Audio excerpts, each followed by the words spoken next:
Buenos días, buenas tardes, buenas noches, dependiendo del momento que estén mirando esta grabación.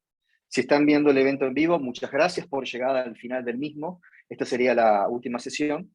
Y el tema que voy a comentarles hoy, que voy a conversar con ustedes, es algo que realmente se ha sido notorio en forma global, pero en particular en Latinoamérica, que es la pandemia del ransomware.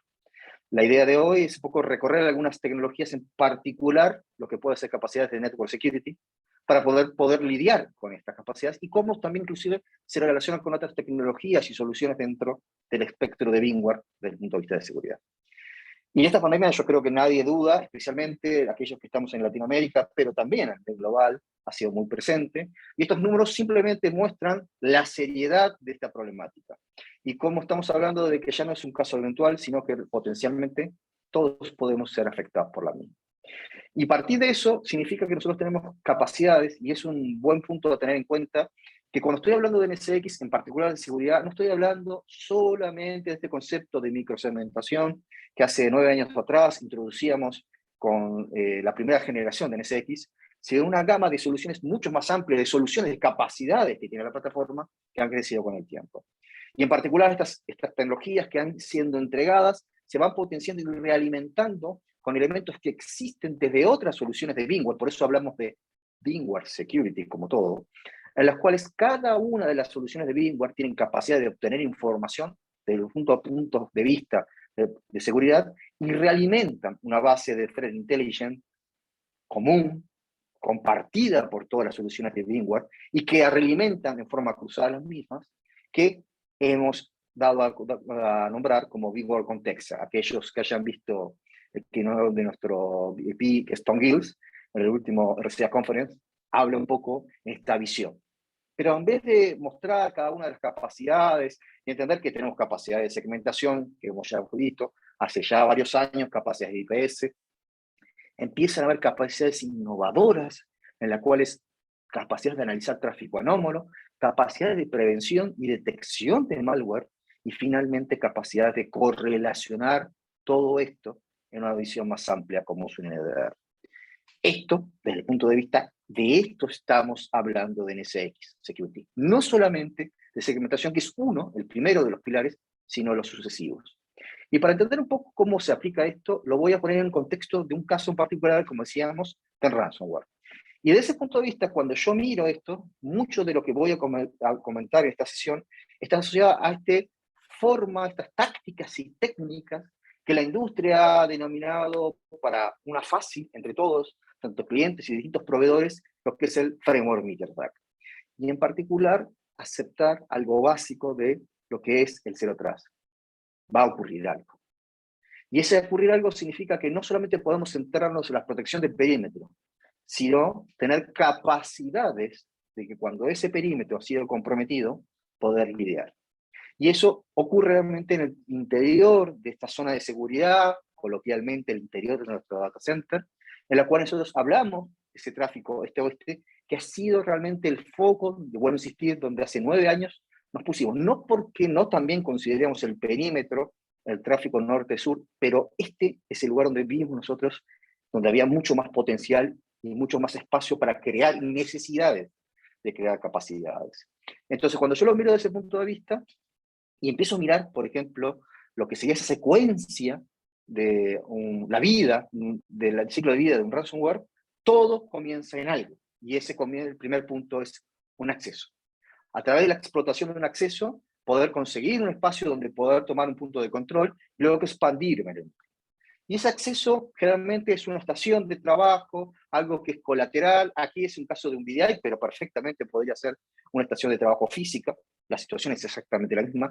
Generalmente un activo, un asset que es no prioritario para poder justamente aprovechar y no generar demasiado ruido. Y no solamente acceder al mismo, sino fundamentalmente tomar un control del mismo. Y aunque parezca mentira, el factor humano es crítico en esto, y yo siempre digo, la educación, el awareness, es parte fundamental de esta pelea. Y como dice esta slide, estamos hablando que el 33% de ese primer acceso es a través de un phishing. Por tanto, un correo, créanme, a través de la entrega de un archivo, un ejecutable, es notorio. Inclusive, no solamente estamos hablando de correo personal, estamos hablando que el correo corporativo alrededor del 4% de ese correo corporativo tiene contenido malicioso. Entonces, no es menor. Entonces, realmente, inclusive, por ejemplo, si uno mira lo que es MitraTac, este punto de acceso, esta técnica de acceso a través de lo que es la utilización de un phishing o equivalente en el correo electrónico es notoria. Y como les decía, eso es un buen punto, pero realmente el objetivo de esta organización probablemente que está detrás, estamos hablando de organizaciones que buscan lucro, realmente, no es simplemente que ejecute, sino establecer un punto de anclaje, un punto de command and control, que nos permita lidiar y por tanto a partir de eso poder seguir las distintas etapas, las subsiguientes, de este ciclo de vida que estamos pretendiendo ver con lo que es un ransomware.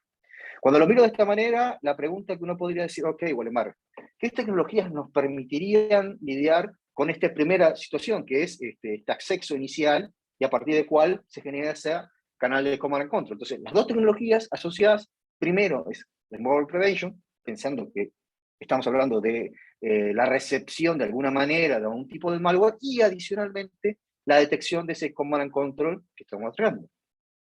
Para esto, la primera cuestión es tomar en cuenta que desde hace muchos años nosotros tenemos capacidades de tomar control de eso, de esos artefactos que están llegando a través de una tecnología muy conocida que es Getting Protection.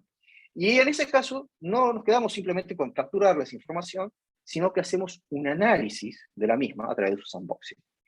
Y la ventaja y el diferenciador que estamos hablando es que este análisis no es solamente un análisis estático, sino realmente una capacidad de full system emulation. ¿Y qué estamos hablando con eso?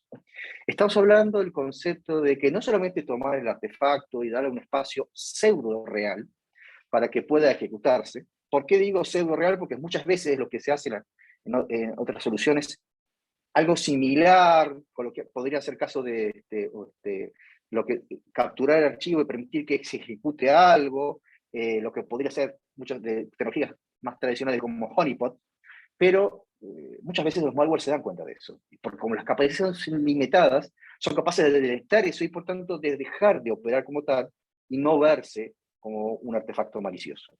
En el caso de nosotros lo que estamos entregando es una full emulation, es decir, realmente le damos la percepción, esas capacidades son reales, de que ha infectado a alguien y por tanto le permito ejecutar todo. Y eso nos permite inclusive ir más allá de detectar los malos ya conocidos, sino empezar a detectar los nuevos malos no conocidos. Esa capacidad nos permite determinar que un nuevo artefacto, un nuevo file, por tanto, malicioso y yo poder tomar acción. No se puede proteger lo que no se ve. Pero, de ese punto de vista, la segunda es, ¿y cómo yo sigo con esto, con esta acción? Porque yo digo, vienen, pero no para quedarse conmigo, sino para poder ir hacia adelante. Y eso es lo que ocurre con el segundo caso, que es el movimiento lateral. Como decía, yo infecto, tomo control de algún activo, muchas veces perimétrico, por eso generalmente es una estación de trabajo, de un colaborador final, pero no es lo que me interesa a mí. Yo, como organización, quiero información porque es lo que vale. El valor está en esa información que quiero obtener. Y trato de moverme lateralmente, y la forma de moverme pueden ser de dos maneras. Una, aprovechando protocolos lícitos y utilizando aplicaciones lícitas, no malware para moverme, o explotando alguna vulnerabilidad y por tanto utilizar algún camino y generalmente algún tipo de artefacto malicioso para moverme y, por ejemplo, explotando una vulnerabilidad. Entonces, por ejemplo, si en el primer caso estamos hablando de explotar una vulnerabilidad, significa que hace un scanning, detecta un tipo de servicio, el tipo de versión que tiene el servicio que estamos trabajando y determina que hay una posibilidad de explotar alguna vulnerabilidad. Cuando yo lo miro eso, la pregunta es, bueno, ¿cómo puedo controlar esto? ¿Cómo puedo manejarlo? Y de vuelta tengo dos tipos de tecnologías. Una es la segmentación a secas, ¿sí? Reducir la superficie de contacto de ataque, vamos a decir, tomar un mindset de hacia atrás. Y la segunda es, para aquellos casos de permisos que ya dejé lícitamente abiertos, controlar que no se esté explotando alguna vulnerabilidad.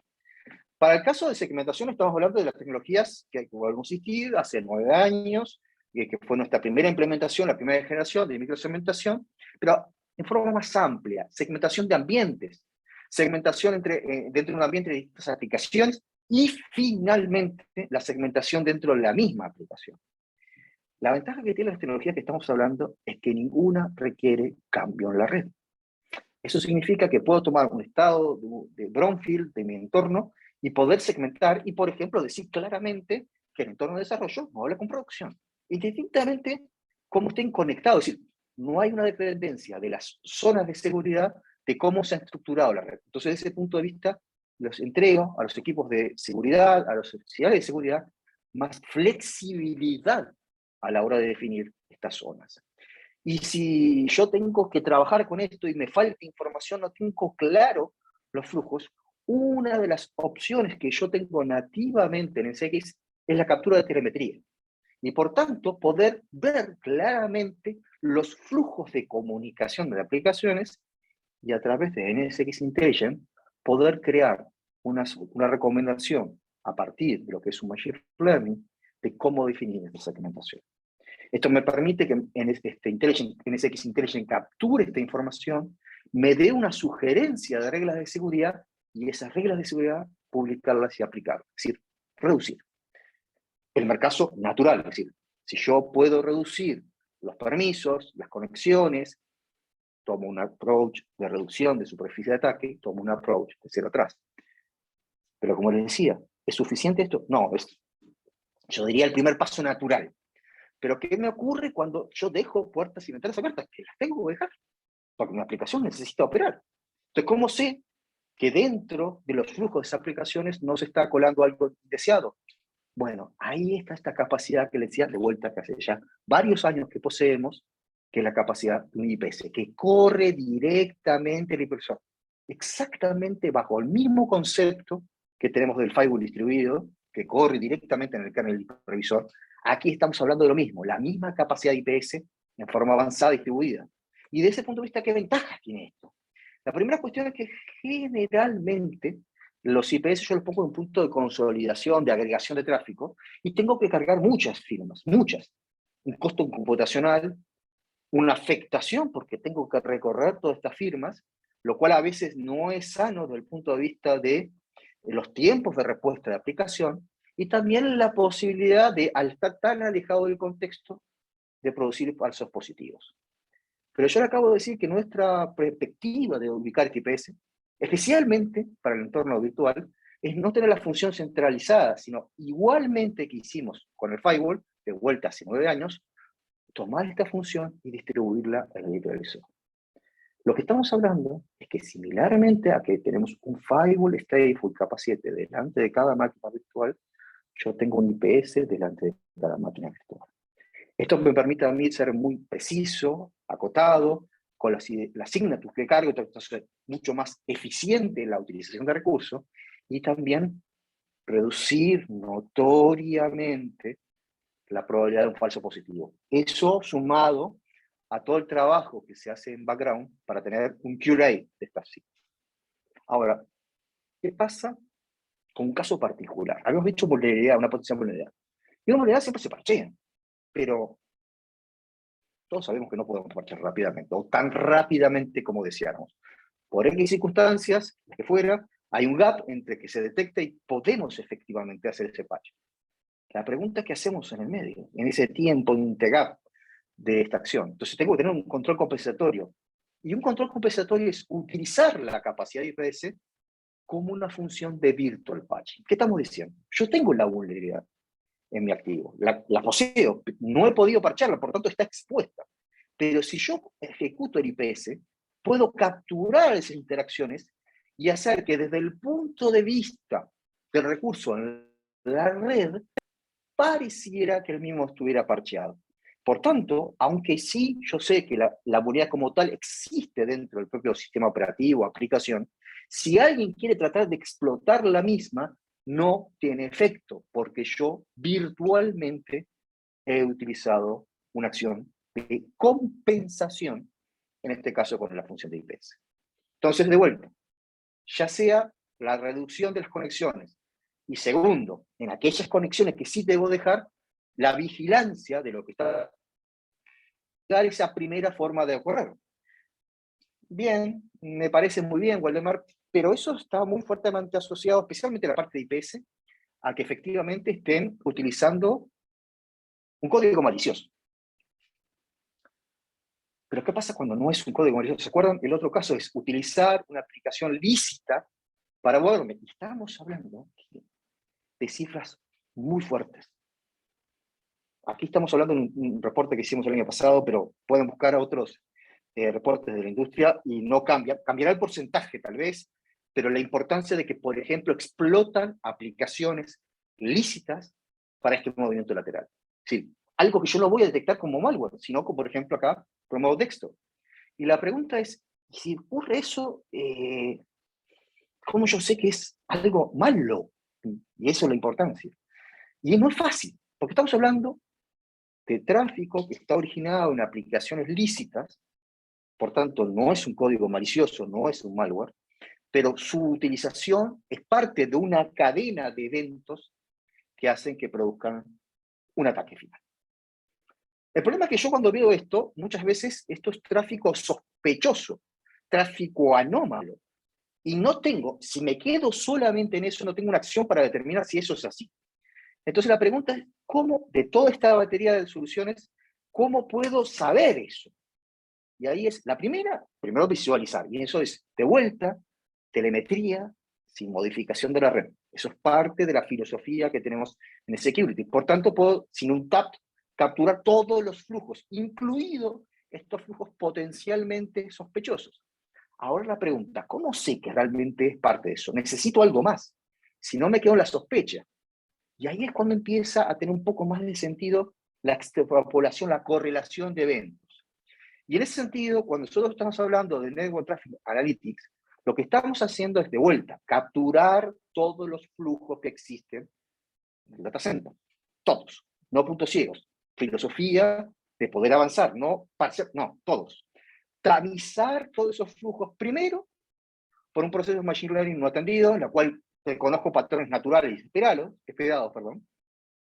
Y en la segunda fase es ponerme a mirar en profundidad esos flujos, pero no en forma aislada, sino correlacionando con otros eventos que yo también poseo.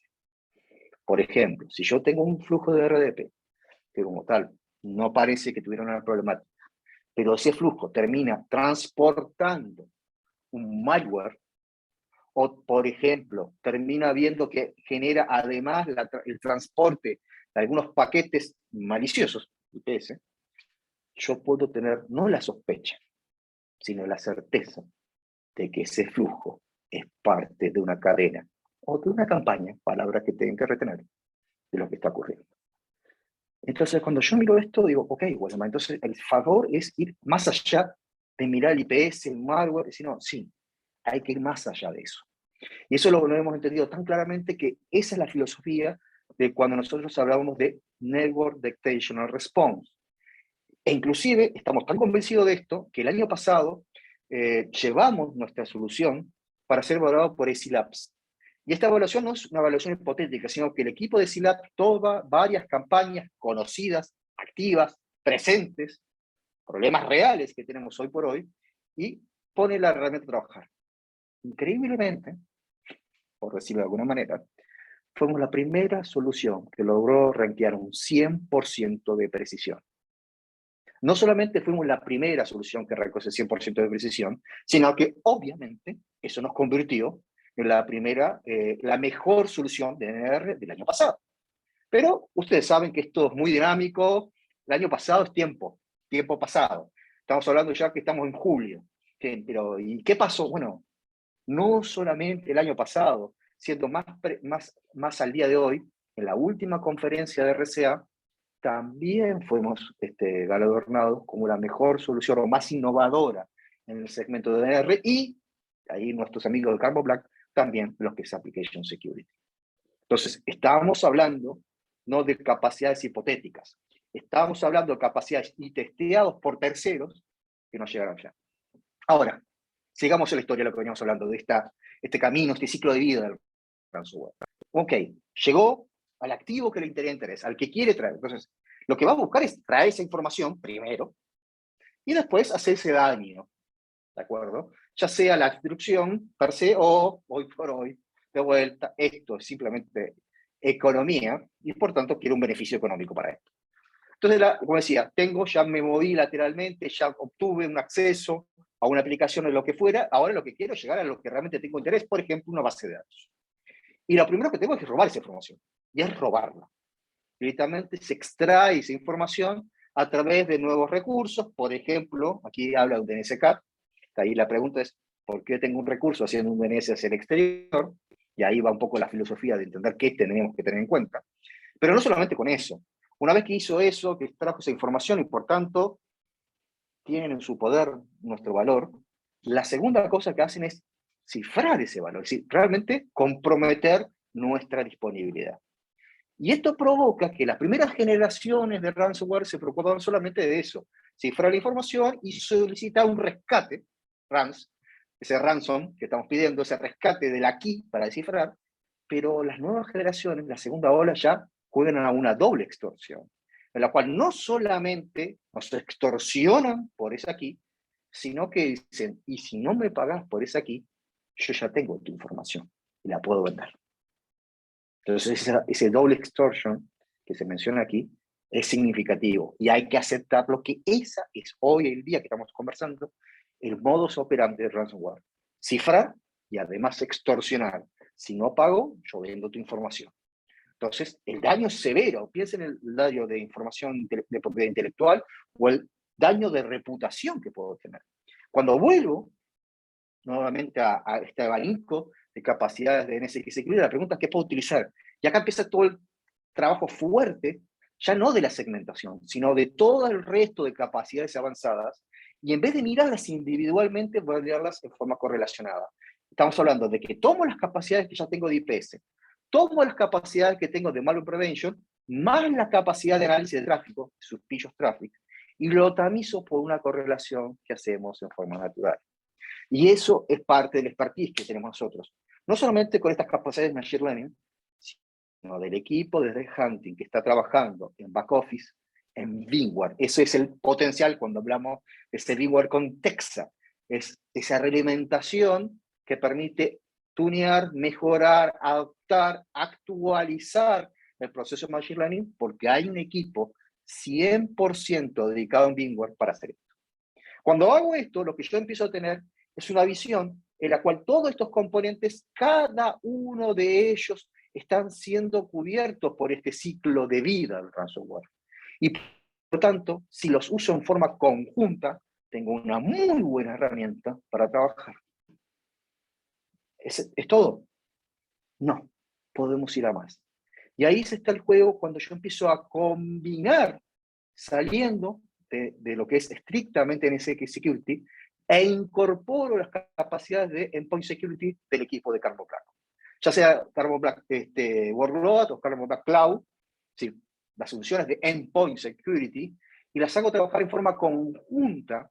Lo que estoy logrando es, primero que nada, una mejora y una resolución mucho más completa que permite no solamente capacidades que están orientadas a la red, sino también expandir a capacidades que están orientadas al endpoint.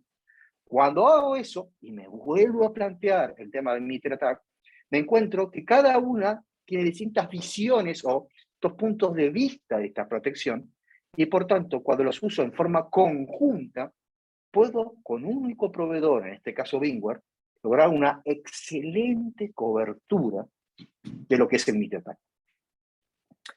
Si lo piensan en el sentido, lo que estamos diciendo es que tenemos unas capacidades totalmente intrínsecas o unas capacidades avanzadas, tanto del lado de network, y no he entrado en detalle que daría para otra sesión de Endpoint Security, pero si tienen interés, ahí los invito a tomar algunos recursos que tenemos ya directamente en Latinoamérica, que hemos conversado en estos anteriores, o en forma general a los recursos que tenemos como VMware Security para hacer esto. Y desde ese punto de vista, quiero agradecerles el tiempo que han tenido en esta sesión y de vuelta los invito a comunicarse, ponerse en contacto con nosotros para poder ir avanzando y seguramente tenemos bastante más que decir con esto. Con eso, muchas gracias, me despido y gracias por vuestra participación. Buenos días, buenas tardes, buenas noches.